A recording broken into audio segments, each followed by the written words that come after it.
Hello, this video is about the relationship between INTJs and INFJs and some of my thoughts on INFJs. Me being an INTJ, I've had my fair share of encounters with them. Both my mother's an INFJ and I've had several friends over the years. And currently my girlfriend's an INFJ. So this video is great for people who are INTJs who want to see what they're like, or INFJs they're curious to see what we are like through our reflections on them, or just general people that are curious about INTJs and how we react to things and people. On the surface, INFJs and INTJs are often confused for each other because we're just so hard to read. But we're very similar in a lot of ways, but the main difference is it's kind of like we're two rivals staring at each other from towers of a castle, not really trusting, very close, very similar, but oh so different, kind of like two people being separated by a chasm. And it's kind of an apprehensive wariness of each other because we are so similar yet so different, and how our different is the emotion and logic, how we interact with the world. But just a fair warning before I go into this, from my experience, a lot of the INFJs tend to be the most sensitive, and INTJs are the most bitingly critical and insensitive. So a lot of times I may hurt people's feelings. It's not my intention, but I'm like a robot, quickly analyzing things like that. But it's going to invariably happen. If I do, I'm sorry. But moving on. But generally, a lot of people like our types because we're just really rare. There's not a lot of types like us. Part of that, just the sheer numbers. I mean, for males and females, more males tend to be INTJs, females tend to be more INFJs at around 2% of the population. Opposite genders of like a female INTJ and a male INFJ is very, very rare at 0.02%. These are just estimates. So cross-gender types are very super rare, but even just our type is rare. So people do really like us in that way because that we're the most unique. And INFJs, though, they tend to be found in the fields of psychology or caring for people because usually they care about people. And that's where the main, professionally, where we mainly will cross paths a lot is in the realms of psychology because there's some overlap with science and understanding people, either with taking psychology classes or working in the profession. My mother actually works in that profession. And I read a lot of the topics, and sometimes we could talk about this subject. It's something we share in common as psychology, and I'll share things and she'll share things. But we kind of come about it from different ways. I'm much more of a clinical way of looking at things, and she kind of deeply cares about people. So that's how we were different. But that's where you get some overlap, generally, where they bump into each other.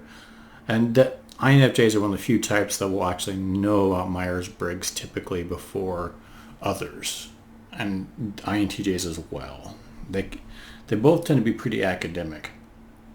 INFJs see some examples in fiction because a lot of us know fiction. And Marvel, for example, Loki is considered an INFJ. I knew a girl once. She thought, "Oh, he's definitely an INTJ, just like you." I'm like, no, there's differences. And if you look how Loki's portrayed, his motivations and how he interacts with the world, is definitely more emotional than analytical. And that's the big difference. Another Marvel character that's INFJ is Charles Xavier. And it's a really interesting dynamic because you have Charles Xavier and Magneto working off each other. And if you guys, I don't know if you've seen X-Men 97, a real big fan, I like it. But yeah, that's a unique example of INFJs and INTJs interacting, is that dynamic of Xavier and Magneto in fiction. It's a really good example of it. But you can see Xavier, how he cares about people, but Magneto is much more cold and ruthless about things. And he also needs to be more technologically bending than caring about people. But at the end of the day, Charles Xavier, as being an INFJ, tends to be the nicer person and more saintly. And in fictions for Star Wars, Obi-Wan is a good example of an INFJ. Very much typifies the genre of Star Wars, actually. In my experience, INFJs tend to be more, would probably drift to Star Wars than Star Trek, and I'm much more into Star Trek, for example, because Star Wars is more about hearts and ideals, and Star Trek's more about analyzing things. So that's the heart of an INFJ. It tends to be idealism. That's with all the NF types. They kind of have an idealistic way of looking at things, which is really good. But for us as being INTJs, we kind of are turned off by it sometimes. But if you are mature and grow and kind of subdue that logical side, actually you can relate to INFJs really well in that way. Just a few others. And Daredevil and Marvel, he's also considered an INFJ. For some reason I see people try and type him as an INTJ. It's pretty ridiculous because he's very religious. And I don't want to go too much into the character, but yeah, to me he's definitely an INFJ through and through, which is rare because he's male and he's a superhero, which is not many characters that type. But the the first thing you see in non-fiction characters or people that they mention, in one breath they'll mention Hitler was an INFJ, and the next breath they'll mention Jesus was also an INFJ. But it gives you a good example.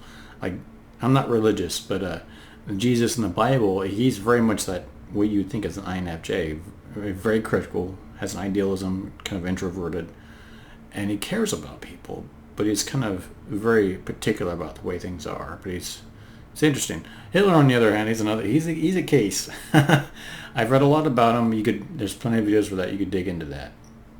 In real life, modern times, INFJs in the realm of psychology, for example, Jordan Peterson, the Canadian thinker. I'm not a fan of all of his ideas, but I do like some of his way of thinking. He's INFJ through and through, and you can tell by how he talks. He's got a lot of depth to him, a lot of unique perspective, and he cares about things. One thing I'll touch upon later, he's not really good with technology. I see him talking about having a hard time setting things up. He wants the technology just to work for him, and that's where I think is interesting. We'll touch more on that later. And lastly, probably the most important is Carl Jung, the psychologist, the grandfather of Myers-Briggs MBTI types. He's definitely an INFJ, and I really adore his writing. So I can't highly recommend him enough, his works, if you want to delve more into it. I got some other videos where I talk a little bit more about that stuff. But yeah, generally, INTJs and INFJs, they're very similar to the outside for a cursory glance. We're very similar. We also often get mistyped and confused for each other.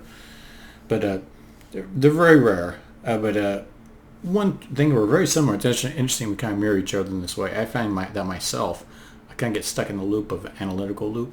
And if I'm trying to solve a problem and I can't solve it, I'll keep trying to analyze and come up with an idea. Does it fix it? No. And I keep going back. And if it's not fixable, I get stuck. And I see also with INFJs, they'll do this too, except it's an emotional loop. So something will happen and it'll become an emotional reaction and it can't be solved or made better.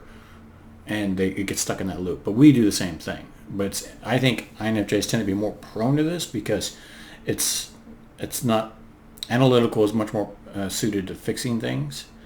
But the only counter is things that can't be fixed. I think NF types can handle it better because the unfixable ideas they can handle much better than analytical type. Because if I can't put it in the lab, scrutinize it, and put it under a microscope and figure it out, I get kind of frustrated. Doesn't mean I'll stop, but I'm not that good at it. But idealist types can be a little better at these things like with people, for example. But another thing is that, firstly, we're both very introverted. And I think the fact that both people are critical and introverted, that even makes you even more introverted. And the fact that you're intuitive, the N type, it makes you even more introverted, more distant. And we have that both in common. So the desire to go things out on the weekend, do things, and socialize, we both have that same kind of limit. So there's a lot of relation that we can get along with in that way. But the main thing, though, the hardest deal breaker when you're having friends or dating or whatever, how you connect with people, is if you're sensing or intuitive. That's usually the biggest thing that you can connect with people. And fortunately, the INFJs and INTJs can really get along with that. And I've noticed in my conversations with my mother or friends that are INFJs, is that we really like talking about big ideas. The INFJs usually think into more about people relations, but in the fields of psychology or philosophy, when it relates to big issues, we can hit the ground and just run with it and have a great conversation that where introverts may shut down on social interactions, when intuitive types, if we get our mind going, it's like fire. And you can share that with a lot of INFJs. So that's really where we connect, and it's great. Both INFJs and INTJs were very slow to rush in decisions, and especially romance. We're the types that would have several dates before we get to know people. And usually with me, since I'm a heavy planner, I can spend hours planning, and that's where I have to fight that urge. I got to force myself to rush in and charge sometimes, because that's where it matters with some of these problems, whether it's fixing a car or going on a trip or going on a date. I mean, you have to ask a girl out, and you have to have that initiative. You can't sit and plan for the perfect opportunity. And that's where INFJs are very similar in that way, is they, for dating, for example, they usually won't rush in to date people they don't know, and they don't want to just commit to a relationship until they've had some time. And so that's where we actually do get along very well with INFJs. So that's a great thing. But most importantly, I think all NF types usually have a good sense of humor, a dark sense of humor, but I've noticed INTJs and INFJs have that similar dark sense of humor, that same level of darkness to it, and it's really good. I don't know if I got any dark humor on me at the moment, but I usually have one or two jokes ready. But yeah, that's one thing we really have in common, the sense of humor. I think S-type sense of humor tends to be more topical and more cliche, and it's more about how the joke is delivered, and over like impersonations and the mood. And N-types tend to be more about the idea. But they definitely share that kind of sense of humor. Another trait they both share is there's something they call in the MBTI world is door slamming.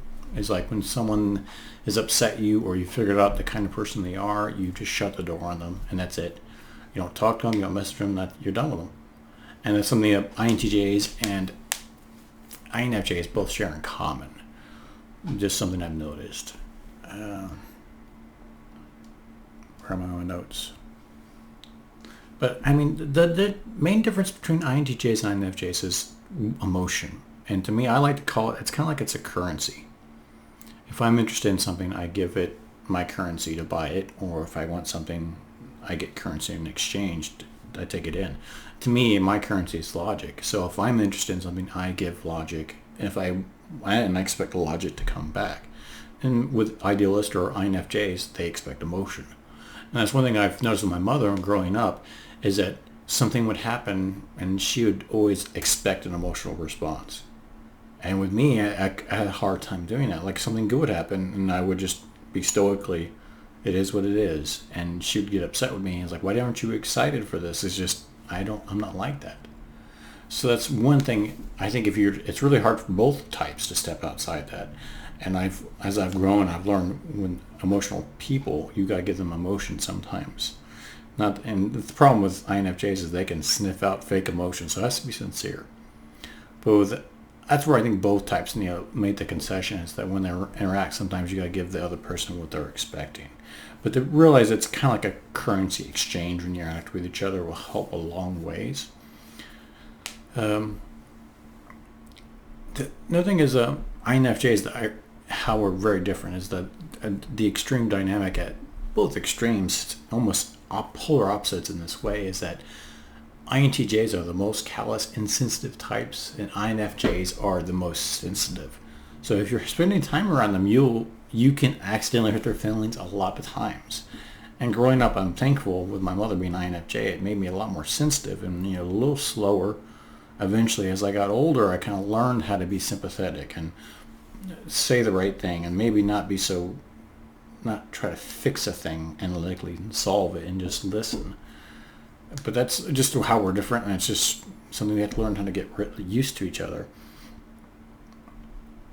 Now, one thing they say about INFJs is they're the best at figuring other people out. They can sniff out fake people, and I think it's because, I'll touch on that later, but INTJs may elude them because we're hard to figure out. I suspect INFJs are even the hardest to figure out. INTJs are hard, but they're not that hard because Mainly they're logic based, because I've known a lot of INTPs that can figure me out pretty, or understand where I'm going, because it's logical. Logic is universal. And that's, I think that's the difference. Like, what is logic and what is emotion? And generally speaking, logic is universal. It's objective. Emotion is subjective. And there's good things and bad things about those two. It's kind of like a tool. You don't want to use the same tool for every job. Logic is really good when you know lots of information, lots of data, or all of it, and you can make a conclusion, you got time. But emotion is really good when you don't have a whole lot of time, or you don't have a complete picture, you don't have all the data. And it's really good to get the ball rolling with emotion. Logic's not like that. But that's the interesting thing, is since logic is good when you have all the information, emotion is good when you have a partial picture. They kind of complement each other in that way. I kind of lost my train of thought here. Look at my notes, see where I'm at. But that's one trait, though, I've noticed with the INFJs, is they also tend to be more religious, either spiritual or religious. I'm not going to split hairs in this definition. You can, it's up to you, but they tend to be that way for one reason or another. And INTJs tend to be less religious, but generally it boils down to the saying I've read is, you tell me your zip code, I'll tell you what religion you are. So religion is a large part about where you grow up. And although INFJs tend to be less conformist because they're N types, they tend to be more conforming in that way because they do care about other people. So by default, it makes you more conforming, especially in regards to religion. Usually they're more of the religion that they grew up with or associated with. Well, INTJs tend to be more science-based. So they can, for example, you can be in a Midwestern town like myself, and where it's very religious. An INFJ that grows up there will probably be religious, while INTJ was probably more likely not to be. But if you take an INFJ in a city, for example, a big city like New York, they may not be religious, they may be spiritual. But yeah, that's the difference also. INFJs tend to be also, they're very academically inclined because they're just fairly intelligent like INTJs. The only difference is that it depends on what their life they grew up with. I know some INFJs are really brilliant because they just had a good family, good school, so they can be academically very good with science and math and technology. They're never as good as the top, but they're very good. But INTJs, regardless of the life they grew up with, usually are really good with science and math. It comes much more naturally to them. And it's rare when I find an INFJ that's good for technology. Technology for technology's sake to get the job done, that's it. They're not curious as long as it works. They don't care.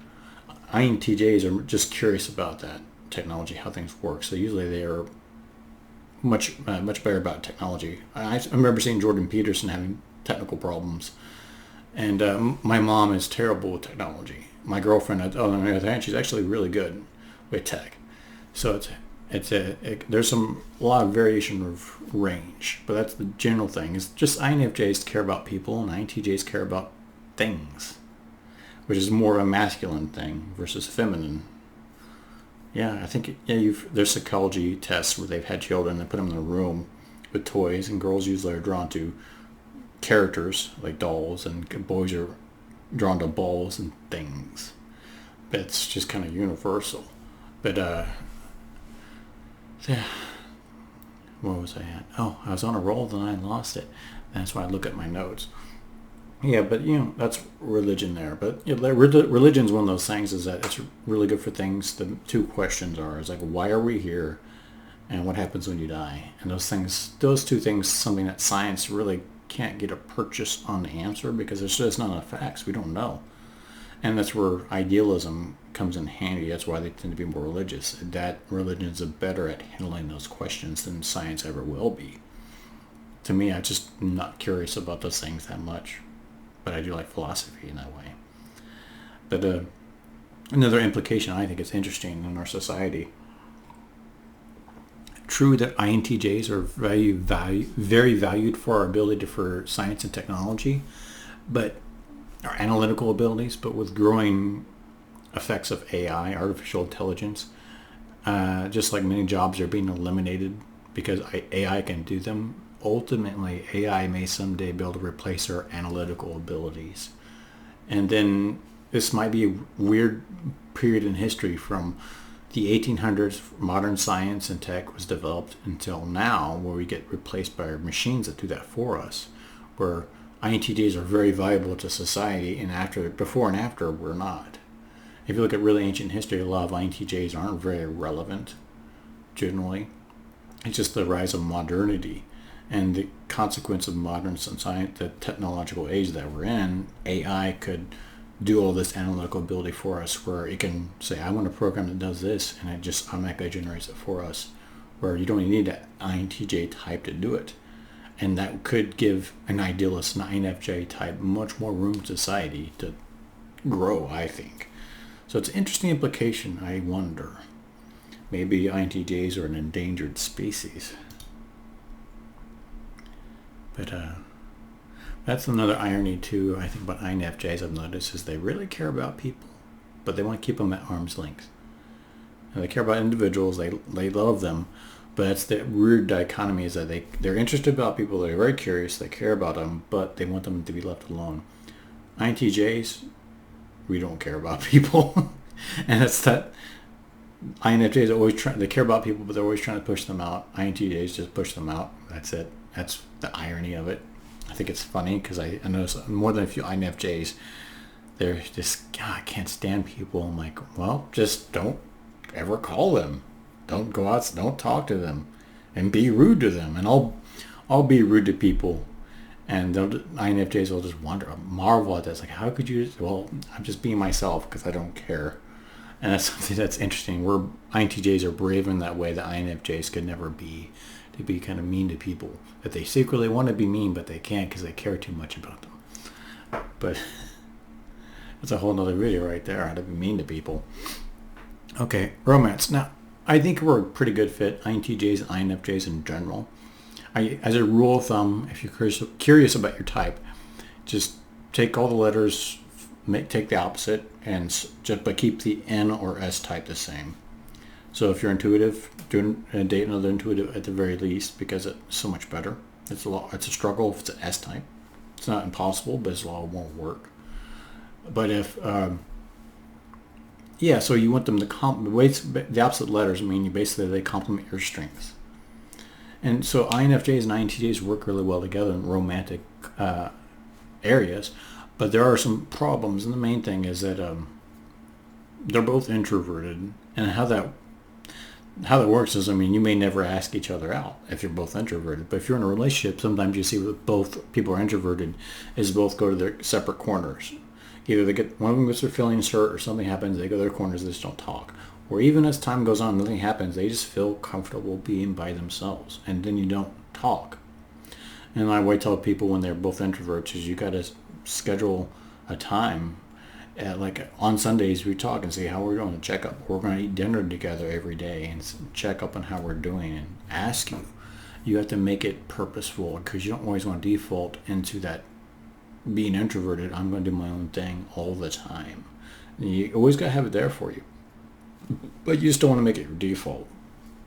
That's the problem with both being introverted, is you may naturally drift apart.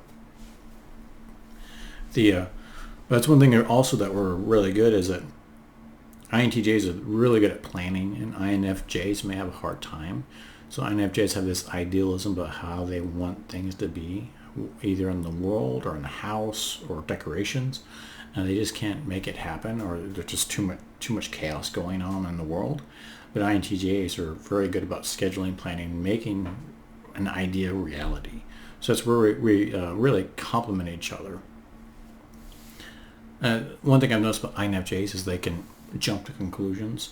I think it's more prone with extroverted types, like an ENFP, for example. They're always jumping to conclusions.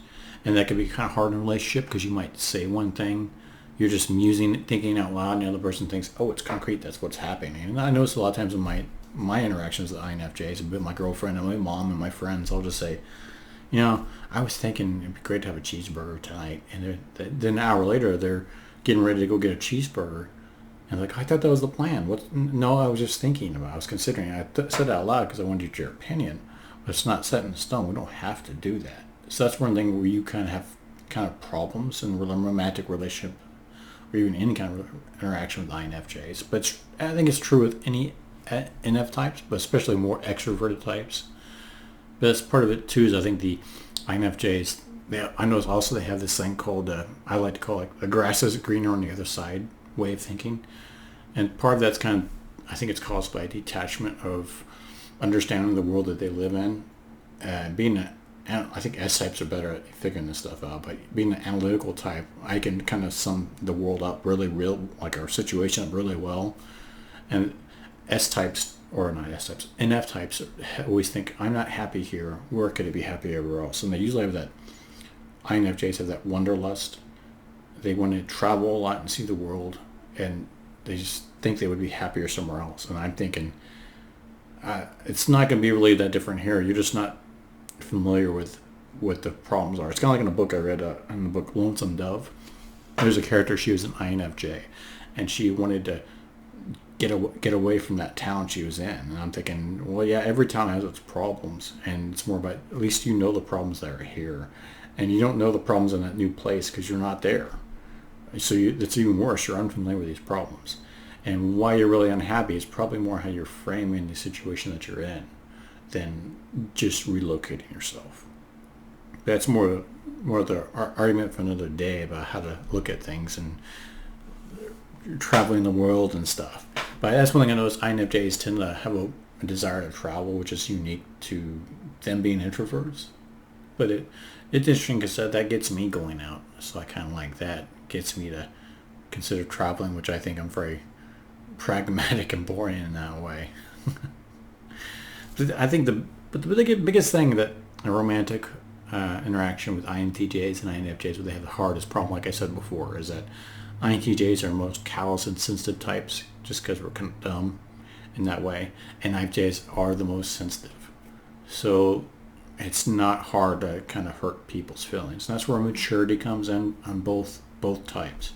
Both you and the other person needs to grow up and kind of mature and work on their weaknesses. Like an INTJ, I need to learn to be less callous and be a little more sensitive how I say things and how I go about stuff. And same thing with INFJs, they need to learn to not take things personal, learn to be a little more callous and not jump to conclusions about things. But that's just very natural for a lot of NF types, I think.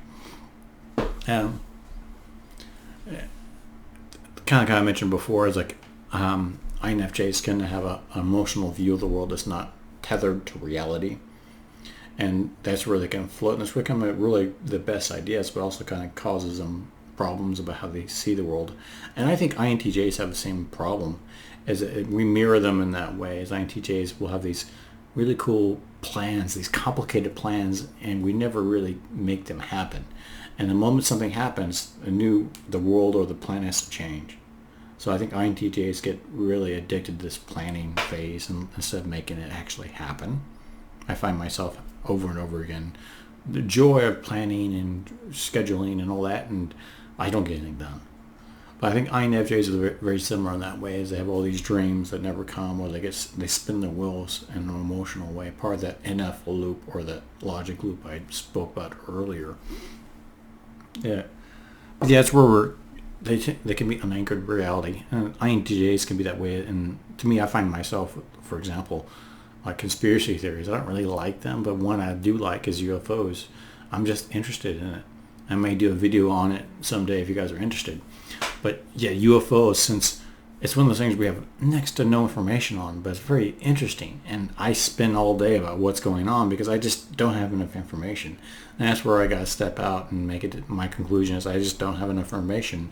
Our main plan should be to gather more information, not the yes, there's aliens or no, there's aliens. We just don't have enough information. We should get more information.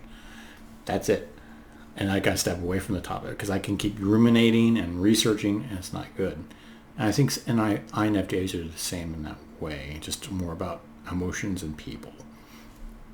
But another thing too, I think how INFJs and INTJs work really well together is that INTJs have this zen, calm stability to them. And since INFJs are really good at reading people, if someone is chaotic, they feed off that. And a lot of like ENFPs are that way too. But INFJs are very sensitive, very attuned to others. And if another person's always dramatic and having problems, it makes them they feed off that and they emulate that. And the INTJ gives the INFJ stability and calmness. That's really works well. I think it's probably one of the best things about the relationship. I think both my mom and my girlfriend, I think that's what they've mentioned before. They can come home stressed, or they could be driving in the car just, and I give them that Zen calmness. So yeah, I really appreciate it. Yeah, I think I mentioned, but I make sure I mention that, like with all introverts, they have a tendency to go to their own corners and not talk to each other. So that's where, like, my mom and my girlfriend, I get a schedule. Like Sundays is our time to check in, or at the end of the day, or when I come home, I always do this. It's kind of almost ritualized. When I get up and go to work, I do this, and I say goodbye to her. I say this. When I come home, I acknowledge her. I ask her.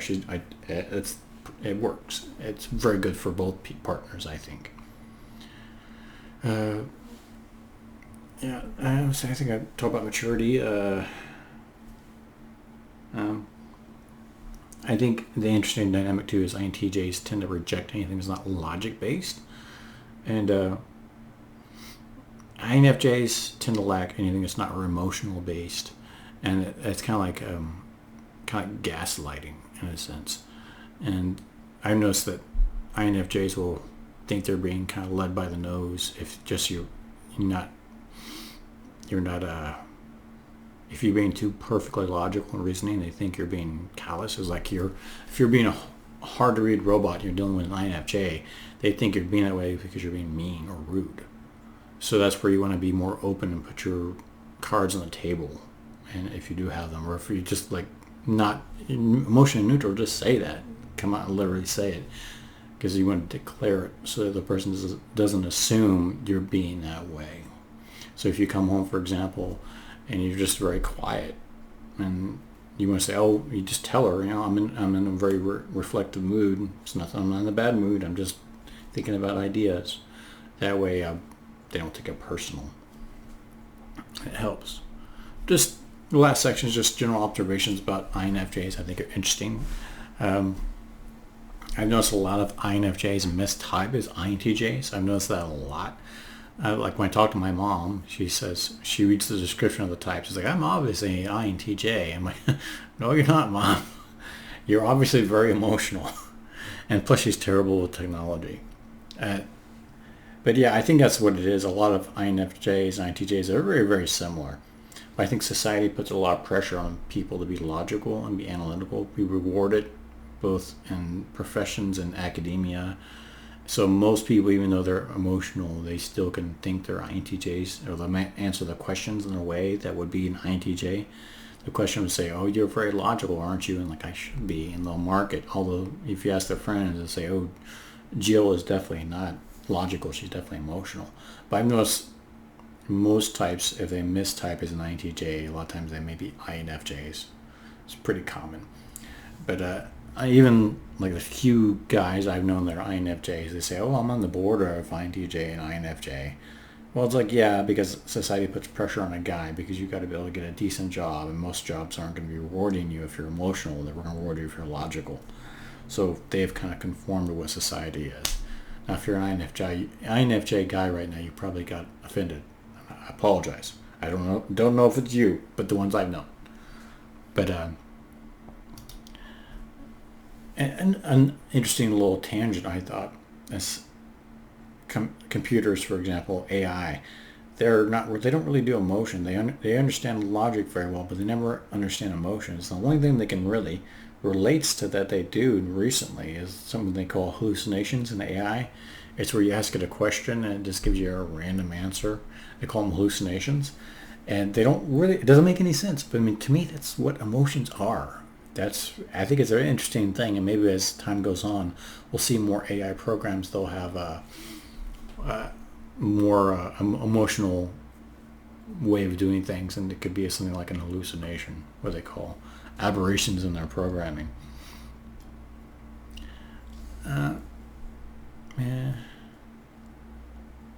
Another similarity between INTJs and INFJs, also spontaneity can unnerve both of them.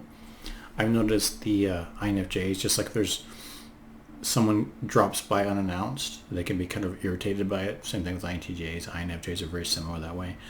I've noticed too, like noises and sounds tend to bother INFJs just as they bother INTJs. I think it forces them to be in the world of the S-type, the sensing. When there's a noise or dog barking or rattle going on, it forces you to step outside your brain and see what that is, figure it out. What takes you away from daydreaming, which is where we both live. So that's a unique, interesting thing. I think both types are alike. P-types, they're probably not as disturbed by noises or sounds because they're more willing to go with it and just be flittery, be jumping all over the place with their ideas. The other thing, although N-types usually have bad social skills, and if you're introverted, it's even worse, I think. INFJs tend to have better social skills just because they care about people in a way, so it does make them kind of understand the importance of saying the right thing, kind of knowing what things are. The emotional side helps them. INTJs tend to be a lot more clueless about social interactions. And lastly, I'll just add my little idea about, I think I used this analogy before in videos.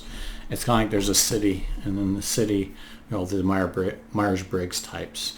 The extroverts tend to be above the city in the buildings and on the street level, and introverts tend to be in the sewers down below, beneath the city, subterranean, exploring the depths. If you're an S-type, you don't go that far deep.